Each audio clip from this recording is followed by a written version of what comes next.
a fim de orar, a fim de ter uma comunhão pessoal com Deus. Tá? Ele estava ali prestes a findar seu ministério aqui na terra. Logo depois desse momento, Jesus seria entregue nas mãos dos pecadores. Logo depois. Então Jesus estava angustiado. Eu quero ler com vocês aqui, mais atentamente, o versículo 1, que diz assim: Então Jesus foi com eles a um lugar chamado Getsemane e disse a seus discípulos: Assentai-vos aqui, enquanto vou ali orar. Getsemane quer dizer prensa de azeite. É isso que quer dizer o nome de Getsemane, tá bom? É isso que quer dizer. E, curiosamente, Jesus logo mais seria prensado pelos nossos pecados, não é mesmo? Logo mais ele seria prensado pelos nossos pecados. Jesus estava ali orando, estava ali angustiado, naquele momento difícil para ele. Só que eu te pergunto o seguinte: em um momento tão difícil como esse, o melhor é orar mesmo? Será que esse é o melhor a fazer? Será que o melhor é você se retirar e orar aí num lugar, no jardim para orar, para falar com Deus? Será que isso é o melhor a fazer? Nós vamos ver isso hoje. No versículo 2 diz assim: levando consigo Pedro, no versículo 2, versículo 37, levando consigo Pedro e os dois filhos de Zebedeu, começou a entristecer-se e angustiar-se muito. Então ele disse, no versículo 38, a minha alma está cheia de tristeza mortal, ficai aqui para vigiar comigo. Curiosamente, Jesus leva 3 pessoas com ele para esse jardim. Quem são as pessoas? Pedro, Tiago, e quem é o outro? João, Pedro e Tiago. Esses 3 discípulos, Jesus ele destaca entre os outros e leva consigo junto ao jardim para orar. Em muitos momentos difíceis de nossa vida, a gente costuma fazer a mesma coisa, não é? Você chamar algum amigo para orar contigo, né? A fim de que ele te dê força naquele momento. E Jesus também esperava que esses discípulos pudessem dar mais força para eles naquele momento. Uma companhia, sabe? Para que ele pudesse ter força para poder ir até aquele momento final, para poder ir até o final do seu ministério terreno. Jesus, por isso ele destacou os 3, como outras vezes já tinha feito. E nós, da mesma forma, fazemos muitas vezes isso. Eu fiz muitas vezes, acho que você também fez. E aqui fala no versículo 38 que Jesus fala a seguinte coisa: a minha alma está cheia de tristeza mortal, ficai aqui para vigiar comigo. Por que Jesus fala que a alma dele está triste ao ponto de uma tristeza mortal? Por que ele fala isso? Por que Jesus está tão angustiado? Jesus sempre que falava com as pessoas, mostrava confiança, não demonstrava autoridade, não demonstrava medo, não demonstrava angústia. Só que nesse momento Jesus estava angustiado, estava com medo, estava triste. Por que Jesus estava assim? Por 3 motivos. Primeiro, porque Jesus sabia que a crucificação não ia ser muito fácil. Aliás, era o pior jeito que um criminoso poderia morrer na época, crucificado. Pior coisa que poderia acontecer para alguém naquela época era a cruz. Eram os piores criminosos que morriam de cruz. Não era qualquer um, não. Era o pior. Era o pior que morria de cruz. Era torturado, era chicoteado, enfim. Se for entrar nos detalhes aqui, você e eu vamos ficar até emocionados de entender como foi isso. Mas a dor física era muito grande. Muito grande. Imagine você não chicotar, sendo pregado numa cruz. E Jesus sabia que ia passar por tudo isso aí. Ele sabia. Ele sabia que ia ser entregue nas mãos dos pecadores. Ele sabia que estava perto desse momento. E o segundo motivo, Jesus, ele estava naquele momento carregando o meu pecado e o seu. O pecado de todas as pessoas que viveram antes dele, o pecado de todas as pessoas que estavam vivendo nessa dele, e o pecado que viveriam depois, no caso nós, e os que nascerem mais vezes da gente aí. Era o pecado de todo mundo que estava nas costas de Jesus. E aí você fala, tá, mas o que tem a ver com isso? O pecado, por que ele está triste por causa dos nossos pecados sobre as costas dele? Por que ele está triste? Primeiro, Jesus nunca pecou. Nunca. era um homem sem pecado. Era Deus sem pecado. Só que tomou sobre si o nosso pecado, sem culpa. E o pecado, ele causa separação de Deus. Separação de Deus.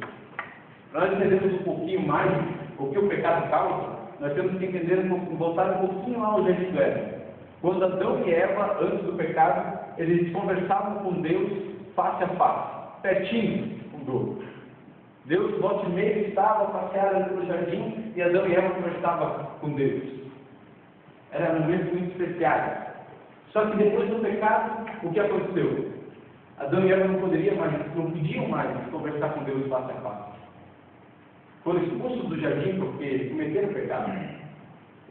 E esse contato que Deus tinha com eles todos os dias, face a face, não era mais possível, porque o pecado tinha separado o homem, ou a criatura, do Criador. Tinha separado. Então o pecado causa separação. E aí nós podemos entender o terceiro motivo. O terceiro motivo é porque pela primeira vez na vida de Jesus iria se separar do Pai. Pela primeira vez, Jesus iria se separar do Pai. Porque Jesus, ele veio da eternidade. A eternidade veio de Jesus junto. Jesus já veio do seu trono. Deixou seu trono de glória no céu. Para vir a essa terra morrer por nós. Então ele vivia com o Pai. Sempre vivia com o Pai. Eles eram um. Vocês estão me entendendo? Eles eram um. Desde a eternidade. Jesus nunca tinha se separado do Pai. Nunca. E estava chegando o momento de se separar do Pai. Por causa do pecado. Por causa do mesmo do seu pecado. Então, por esses três motivos, Jesus, ele estava triste. Ele estava com uma tristeza mortal. Ele estava angustiado. Pela dor física, pelo pecado que separa e pela separação do Pai. Por esses três motivos. Jesus estava lá triste, angustiado até a morte. Vamos continuar vendo o texto.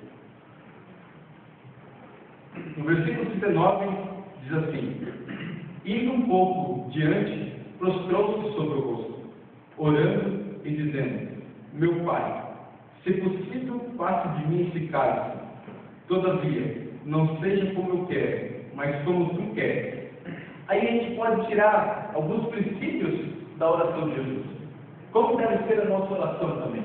Primeiro nós notamos, no versículo 19, que ele, deixando os três princípios, ele foi adiante. E indo um pouco adiante, diz no versículo 19. Então, a primeira lição que nós tiramos aqui é que a nossa oração deve ter privacidade. Nós devemos ter momentos sozinhos com Deus. Para nos relacionarmos com o nosso Deus. Para contar da nossa angústia, para falar do nosso sofrimento, para falar dos nossos planos, para falar com Ele. Como se Ele fosse nosso amigo. Lá em Mateus 6, Jesus fala: quando você quiser orar a Deus, quando você quiser orar ao Pai, você entra no seu quarto, você quer orar ao seu Pai, se você quer, e Ele te ouvirá. Amém. Só que, muitas vezes, a gente não entende isso aí. Muitas igrejas não entendem isso aí. E vive aquela coisa que todo mundo ora junto, mas, antigamente, os fariseus estavam o que eles faziam? Eles pegavam o horário, por exemplo, vamos dizer assim, o horário que as empresas soltam os funcionários, né, para almoçar, por exemplo, né? Daí dá aquele movimento, todo mundo sai e tal. O fariseu pegava, subia lá na praça, lá no lugar mais alto e começava: oh, meu Deus. Entendeu? Por que ele fazia isso? Porque ele queria mostrar para as pessoas que ele não amava Deus. Ele queria mostrar para as pessoas. E Jesus fala que essa pessoa, na verdade, ela já recebeu sua recompensa. Porque a recompensa que uma pessoa dessa quer é ser vista para as pessoas como uma pessoa que ora a Deus, quer se aparecer, em outras palavras.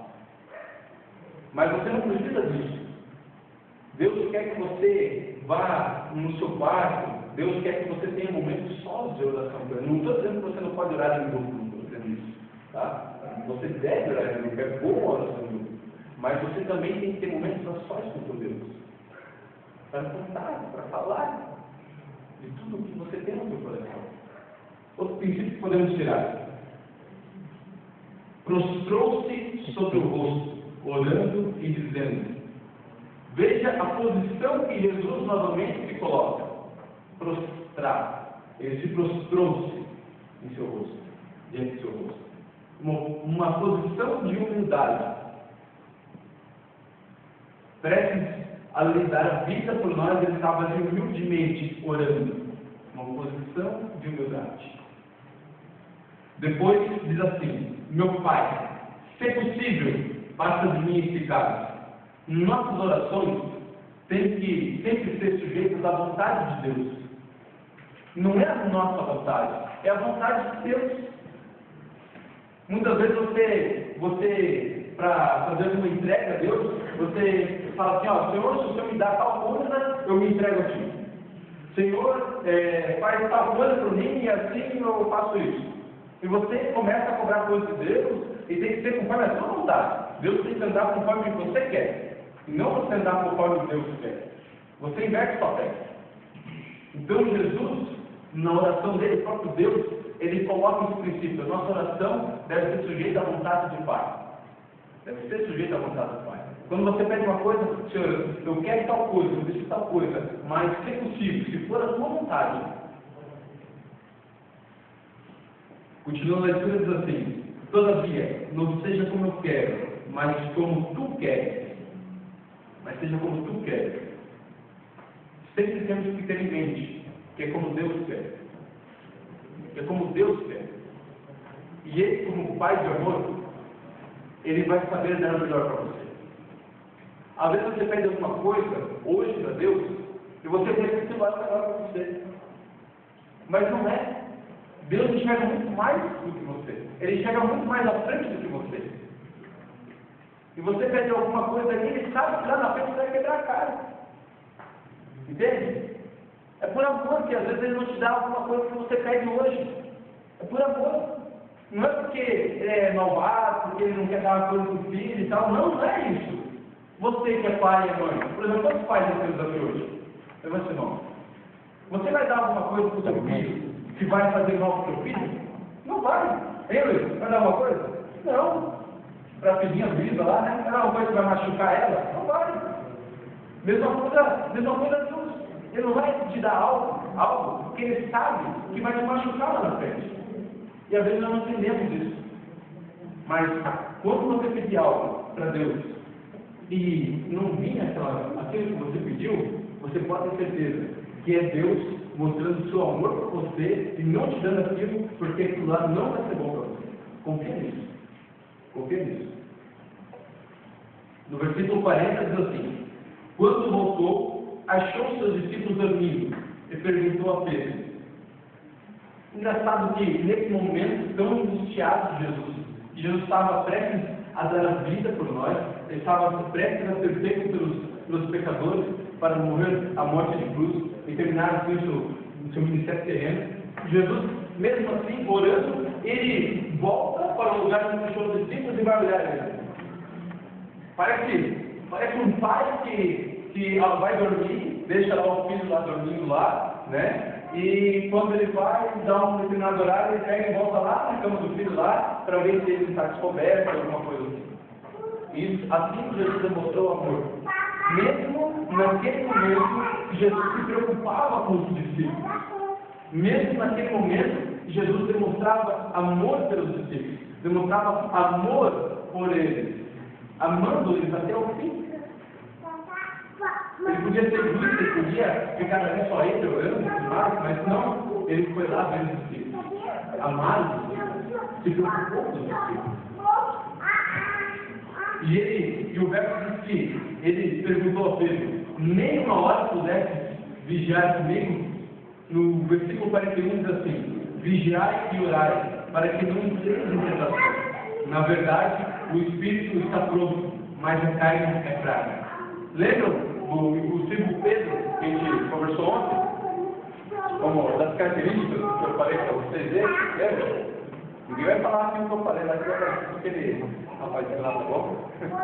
Mas assim, engraçado que Jesus ele chega a Pedro, ele pergunta a Pedro: nem uma hora você consegue vigiar comigo? Nem uma hora você consegue vigiar comigo? Vocês conseguem vigiar comigo?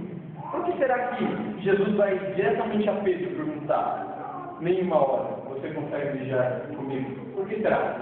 Porque Jesus já tinha falado que Pedro iria negá-lo 3 vezes. Iria negá-lo 3 vezes, quando Lázaro matar. Em leitura dos outros evangelhos você vai ter essa informação. Não é o nosso foco hoje, não precisamos ler, mas você pode pesquisar na sua Bíblia. Então, Pedro, ele iria negar Jesus. E o verso 41 diz assim que o Espírito está pronto, mas a carne está. Jesus está dizendo assim, ó, na mente, Pedro, você está com a decisão tomada de ir até o final comigo, de não me trair, de não me negar. Mas a carne é fraca, Pedro. Nós temos que vigiar, nós temos que orar. E ele falou isso aos discípulos também. No livro Desejado por todas as Nações diz que se Pedro tivesse orado, assim como Jesus orou, se Pedro tivesse vigiado, assim como Jesus vigiou, Pedro, ele não teria negado Jesus. Olha só. Pedro não teria negado Jesus. Se ele continuasse vigiando, se ele não viesse dormir, se ele continuasse perseverando, Jesus. Mas, como nós sabemos, eles dormiram. Não conseguiram vigiar. E depois nós sabemos que Pedro negou Jesus. É nesses momentos difíceis de nossa vida é que nós mais podemos explorar. Às vezes você não compreende o mundo que você está. Não compreende. Às vezes você toma uma decisão, você bota na mente, não, hoje eu vou entregar a Jesus, a minha vida vai ser diferente a partir de hoje, mas você esquece de orar. Você esquece de se fortalecer a cada dia. E aí, amigo, a carne é fraca. E aí você vai errar, você vai brigar, você vai pecar. Por quê? Porque você esquece de orar. Porque você esquece de ter a comunhão com Deus. No versículo 42 diz assim: indo pela segunda vez, orou dizendo: meu pai, se esse cálice não pode passar de mim, sem que eu beba, faça-se a tua vontade. No versículo 43, quando voltou, achou-nos dormindo outra vez, porque os seus olhos estavam pesados. Deixou-os, no versículo 44, deixou-os novamente e foi orar pela terceira vez, dizendo as mesmas palavras. Então aí a gente vê outro princípio de oração do próprio Jesus: perseverança.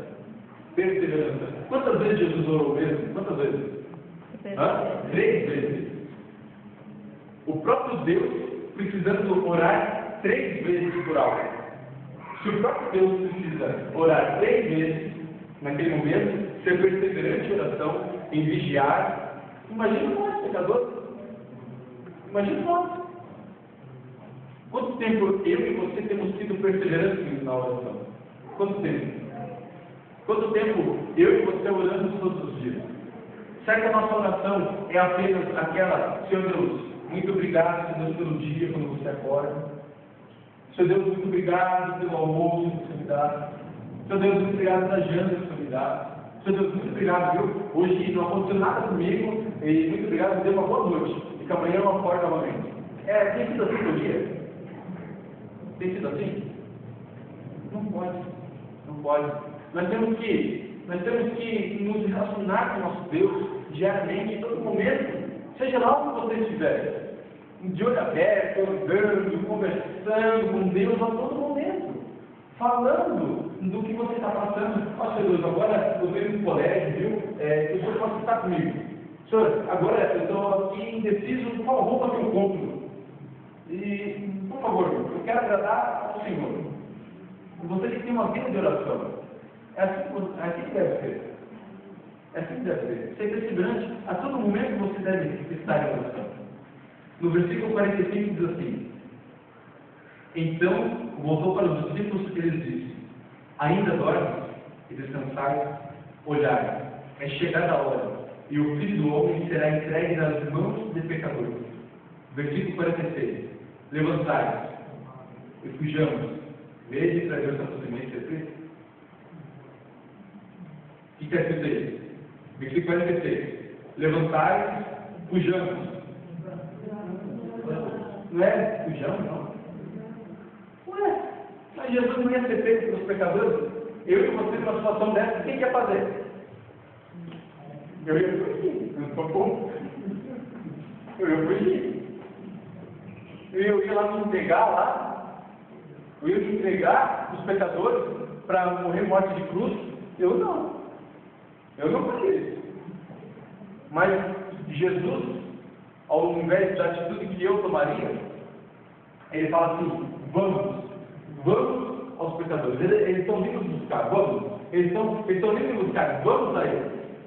Vamos a eles. Nós podemos aprender outro princípio com isso. Deus nunca vai tirar o cálice que você tem que beber, mas Ele vai te fortalecer para você enfrentar Ele. Ele vai te fortalecer para você enfrentar Ele. Deus, Pai, não tirou o cálice de Jesus, que Ele deveria beber. Não tirou, mas Ele fortaleceu Jesus. No final, Jesus estava pronto. Ele falou, vamos. E nessa história, nesse momento de Jesus, no jardim de Getsemane, a gente aprende que Ele nos amou mais uma vez, que Ele foi perseverante em oração, que Ele se preparou naquele momento para entregar a vida por mim e por você. Quantos princípios o nosso mestre nos ensinou a partir só desse momento de oração que Ele teve. Quantos princípios Ele nos ensinou? Sendo perseverante até o fim, perseverante na comunhão com Deus, perseverante em oração, vigiando a todo momento. Eu quero contar para vocês a história de um menino. Esse menino, ele é um menino de berço adventista, né? Para você que não sabe o que é, quando a gente fala assim, essa pessoa de berço adventista, é aquele menino que nasceu na igreja adventista, dentro da igreja, de família adventista, tá bom?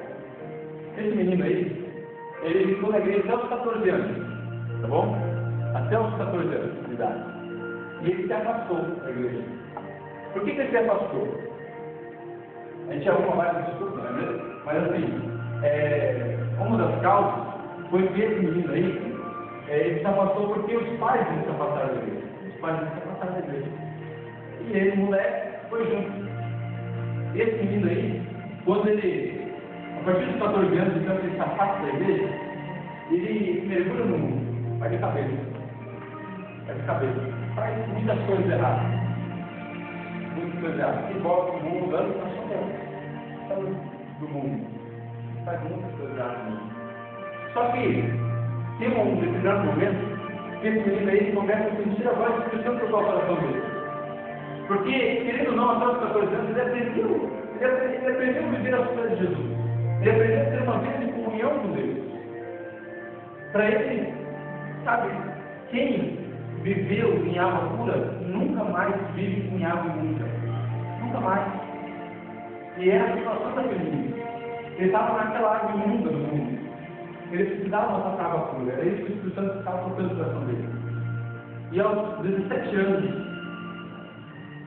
aquele menino, ele resolve mais uma vez, ele resolve novamente orar a Deus.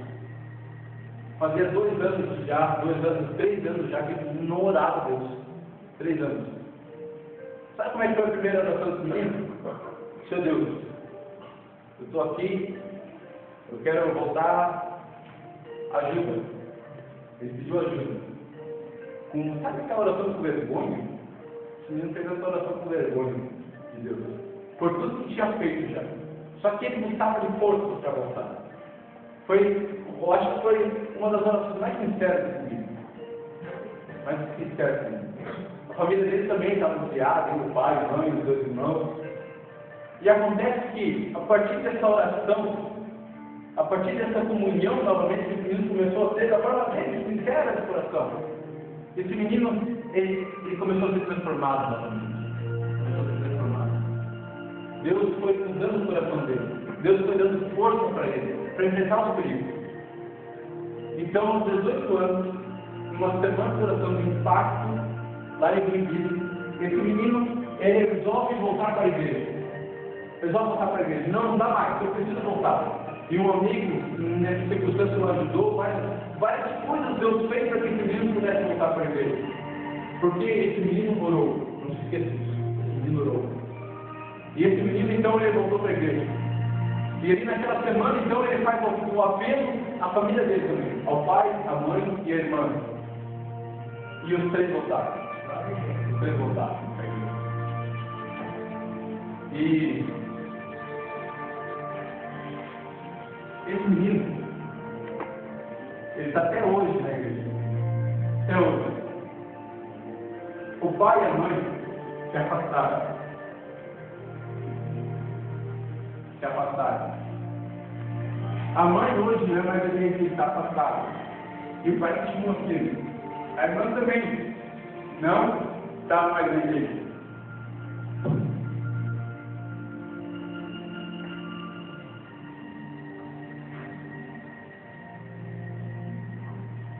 Eu vou notar que o menino é eu, né? O menino é eu.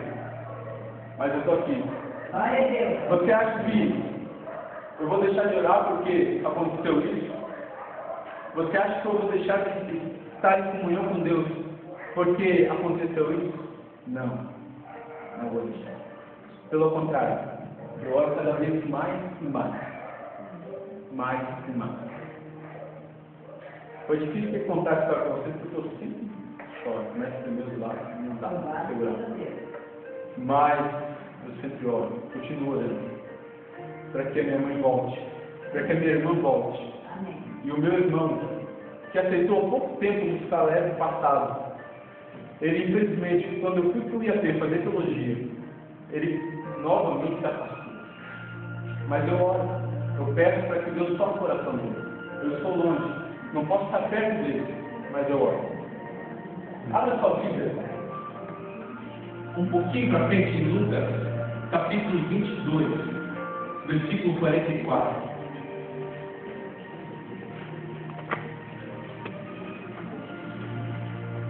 Versículo 44 do capítulo 22 de Lucas. Se você não achou, não pega as desculpas que eu estou falando. Você pode conferir depois. Diz assim, no versículo 44. Em agonia, orava mais intensamente. O seu suor tornou-se em grandes gotas de sangue, que caíam no chão. Naquele momento, naquela oração de Jesus, o suor dele se transformou em gotas de sangue. Naquele momento, Jesus podia desistir de tudo. Ele já tinha ido longe demais em deixar o seu plano de glória, em deixar a posição lá do Pai. Ele já tinha ido longe demais. Ele podia, não, esse passo não vou dar. Ele podia pedir para que uma legião de anjos pudesse me buscá-lo. Mas ele foi até o fim. Até o fim. Por mim e por você. Amém. Morreu pelo meu pecado e pelo seu. Até o fim. Ele foi. Por amor a mim e amor a você. Qual é a resposta que eu e você podemos dar a esse gesto de amor desse Jesus? Desse Deus que foi até o fim. Por mim e por você. Que resposta? Vai chamar a menina para cantar esse momento? Se você sente no seu coração, assim como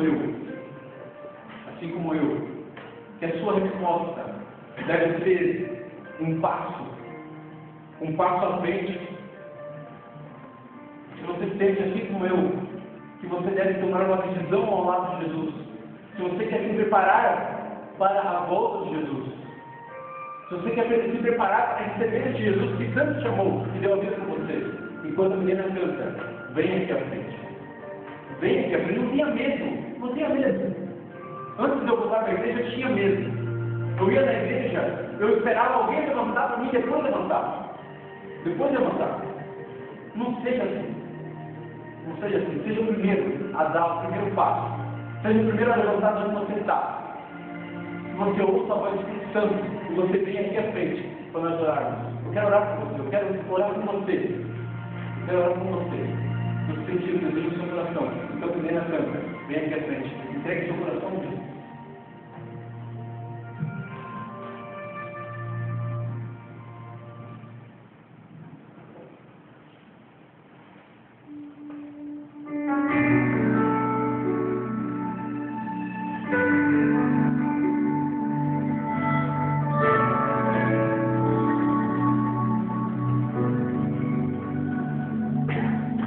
Desde eternidade, amor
Mas justamente, o pedido que eu ia fazer para vocês é que não importa se você também é adventista ou se você não é. O apelo foi para vocês todos, para mim inclusive, para dar um passo de confirmação também. Falando, Senhor Jesus, eu estou aqui. Eu quero confirmar que eu aceito o Senhor como meu Salvador. Eu quero confirmar que eu estou contigo, meu Pai. Eu quero me preparar, Deus, mais para a tua vida, para me receber das tuas mãos na salvação. Eu quero me preparar mais.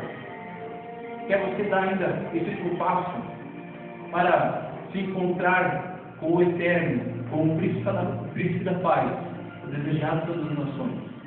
Quer você dar mais esse passo? Dê esse passo à frente, não tenha medo.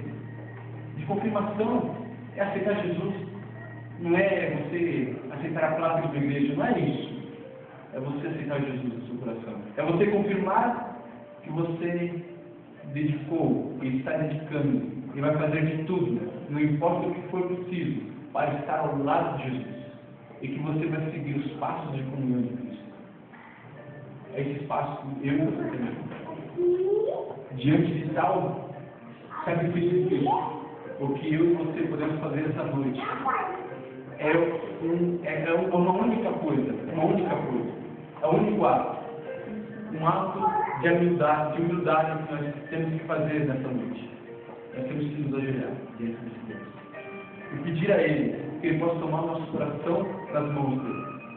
É só isso que nós podemos fazer. Não podemos fazer mais outra coisa. Eu convido você, se você sente no teu coração que você deve também fazer isso em atitude de gratidão a Jesus, em atitude de reverência e humildade, você se ajoelha e se coloca junto comigo nesse momento.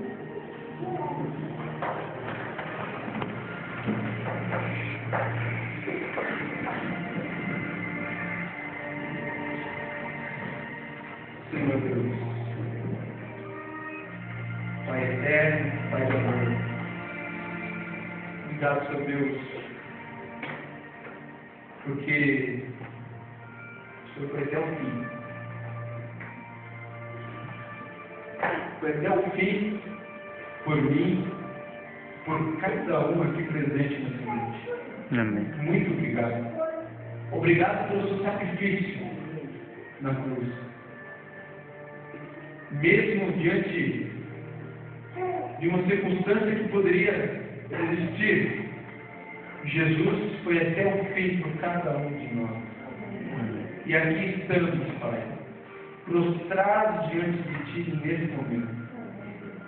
Em atitude de gratidão, de amor, de humildade, pedindo a Ti, Senhor Deus, que Tu és o único Deus, Tu és o único Pai, o único Criador, és o único caminho, e queremos nos preparar para que quando o Senhor volte, possamos estar prontos. O Senhor é nosso refúgio, nossa fortaleza. Pai, entregamos nosso coração em Tuas mãos essa noite, com a certeza que fará o melhor. Mesmo que não saibamos o que vai acontecer depois, mas assim como Jesus, pedimos, faça-se a Tua vontade, nosso Pai.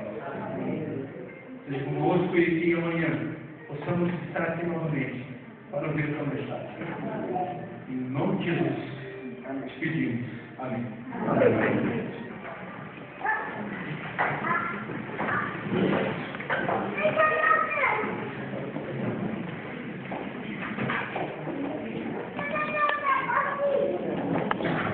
Sei que é difícil esse filme, mas eu convido vocês a continuar firme no propósito. Amanhã, 15 às 8, temos um encontro marcado com o nosso Deus. Traga visitas, traga mais pessoas que você quer dividir com elas também o amor de Cristo. Até amanhã. Deus abençoe cada um.